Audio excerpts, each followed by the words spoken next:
Hello बच्चों, आइए प्रश्न को देखते हैं। एक्स स्क्वायर प्लस एक बटा में एक प्लस एक्स स्क्वायर का निम्नलिखित मान है। और यहाँ पे देखो चार विकल्प दे रखे हैं। चारों विकल्पों में जो सही विकल्प होने वाला है उसका चयन करना है। प्रश्न को हल करने से पहले इसकी मुख्य अवधारणा के बारे में चर्चा कर लेते हैं। मुख्य अवधारणा, तो यहाँ पे देखिए, जब भी हमें उच्चिष्ट या निम्नलिखित की बात गई होती है तो हम लोग क्या कर लेते हैं, अवकलज के अनुप्रयोगों का उपयोग करते हैं। तो यहाँ से y बराबर एफ एक्स, मान लो कोई फलन दे रखा है, इसका अवकलन करते हैं तो डी वाई बटा डी एक्स बराबर में एफ डेस एक्स मिल जाता है। उसके बाद क्या कर लेते हैं, क्रांतिक बिंदु निकालने के लिए एफ डेस एक्स को जीरो के बराबर करते हैं और यहाँ से मान लो क्रांतिक बिंदु x1 और x2 निकल के आते हैं। निर्धारण कर लेते हैं कि x2 का मान x1 से बड़ा है। अब देखो संख्या रेखा पर इन बिंदुओं को रखते हैं, x1 यहाँ पे आ गया, x2 यहाँ पे आ गया। मैं मान के चलता हूँ कि x2 से बड़ा कोई भी मान रखूंगा मैं एफ डेस एक्स में, तो ये धनात्मक मान दे देता है, यहाँ पे ऋणात्मक मान दे देता है और ये धनात्मक मान दे देता है। अब ये एफ डेस एक्स या डी वाई बटा डी एक्स स्पर्श रेखा के ढाल को निरूपित करते हैं। मतलब x1 पे ढाल पहले धनात्मक था और फिर ऋणात्मक हो गया, मतलब वक्र पहले बढ़ रहा था, अब घटना स्टार्ट कर दिया, तो ये उच्चिष्ट का बिंदु आ जाएगा। इसी तरह अब वक्र पहले वक्र बढ़ रहा था, घट रहा था, अब बढ़ना स्टार्ट कर दिया, तो ये निम्नलिखित का बिंदु आ जाएगा। इस तरह उच्चिष्ट और निम्नलिखित बिंदु हम लोग बता देंगे। अब चलते हैं सवाल में। ये देखो जी, ये जो क्रांतिक बिंदु मैंने निकाले थे ना, और जहां पे x1 और x2 उच्चिष्ट या निम्नलिखित मान दे दिए, अब इनको चरम बिंदु बोल देंगे। तो इसमें पहले तो मैं एफ एक्स बराबर में इस पूरे फलन को मान लूंगा एक्स स्क्वायर प्लस एक बटा में एक प्लस एक्स स्क्वायर। इसका उच्चिष्ट या निम्नलिखित मान मेरे को ज्ञात करना है, तो इसका अवकलन करना पड़ेगा। ये बराबर हो जाएगा 2x प्लस, ये पूरा देखो एक बटा एक्स मान के करेंगे इसका, तो माइनस में एक बटा में एक प्लस एक्स स्क्वायर, इस पूरे का हो जाएगा वर्ग। अब उसके बाद में देखिए, यहाँ पे एक प्लस एक्स स्क्वायर का भी तो करना पड़ेगा, जो कि 2x के बराबर मिल गया। तो इस तरह से पूरे का अवकलन हो गया। इसको थोड़ा सरल कर लेते हैं, तो यहाँ से देखिए 2x को पूरे में से उपनिष्ठ ले लेंगे, तो ये बन जाएगा क्या, एक माइनस में एक बटा में एक प्लस एक्स स्क्वायर, इस पूरे का वर्ग।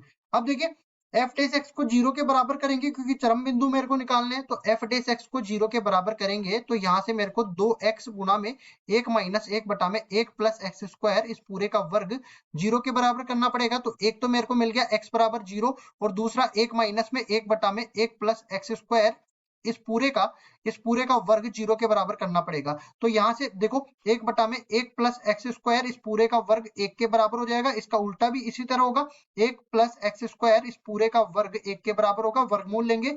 तो देखो एक प्लस एक्स स्क्वायर, इसका माइनस तो ले नहीं सकते क्योंकि ये धनात्मक मान ही देगा, और ये बराबर हो जाएगा एक के। अब देखिए एक्स स्क्वायर जीरो के बराबर होगा, तो एक्स का मान यहाँ से भी जीरो के बराबर मिल गया, मतलब एक्स बराबर जीरो, एक क्रांतिक बिंदु मेरे को मिल गया। इस पर देखना पड़ेगा कि ये धनात्मक मान कहाँ पे देगा और ऋणात्मक मान कहाँ पे देगा। तो जीरो यहाँ पे देखें, जीरो से बड़ा कोई भी मान इसमें रखेंगे ना, तो अब देख लेते हैं इसका चिन्ह क्या होगा। जैसे मैं x बराबर एक रख देता हूँ, ठीक है, तो x बराबर एक रखता हूँ तो दो, और अंदर देख लेते हैं एक माइनस में एक बटा में एक, और यहाँ पे देखो एक प्लस एक, तो दो, दो का वर्ग बन जाएगा। कुल मिला के अपने पास एक माइनस एक बटा चार, जो कि तीन बटा चार, मतलब दो गुना में तीन बटा चार बन जाएगा। ये बन गया। देखिए अब ये अपना धनात्मक मान है, मतलब मैं कह सकता हूं कि जीरो से बड़ा कोई भी मान रखेंगे तब ये धनात्मक दे देगा, और जीरो से छोटा कोई भी मान रखेंगे तो ये ऋणात्मक दे देगा। इस तरह से प्रथम अवकलज परीक्षण से मैं कह सकता हूं कि ये ऋणात्मक से धनात्मक के अंदर जाने वाला है। मतलब पहले वक्र घटेगा और फिर बढ़ेगा, तो x बराबर जीरो पर अपने पास ये निम्नलिखित का बिंदु प्राप्त होगा। तो मैं कह सकता हूं कि प्रथम अवकलज परीक्षण से स्पष्ट है, प्रथम अवकलज परीक्षण से स्पष्ट है कि x बराबर जीरो निम्नलिखित का बिंदु होगा, निम्नलिखित का बिंदु होगा।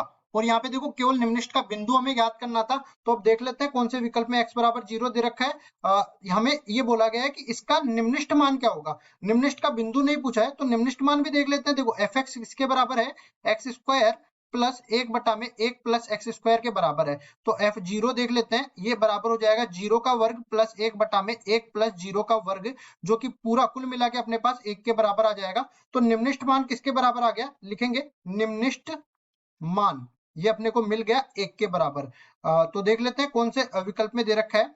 यहाँ पे बोला गया है कि निम्नलिखित मान है, और यहाँ पे देखो सवाल को समझ लो इस तरह से कि x बराबर जीरो पर हमें निम्नलिखित मान मिल रहा है और एक के बराबर मिल रहा है, तो इस पूरे का मान अपने को दे रखा है एक के बराबर, लेकिन किस पर मिल रहा है, x बराबर जीरो पर। तो विकल्प नंबर एक बिल्कुल सही उत्तर हो जाएगा। आशा करता हूँ ये सवाल आपको समझ में आया होगा। धन्यवाद।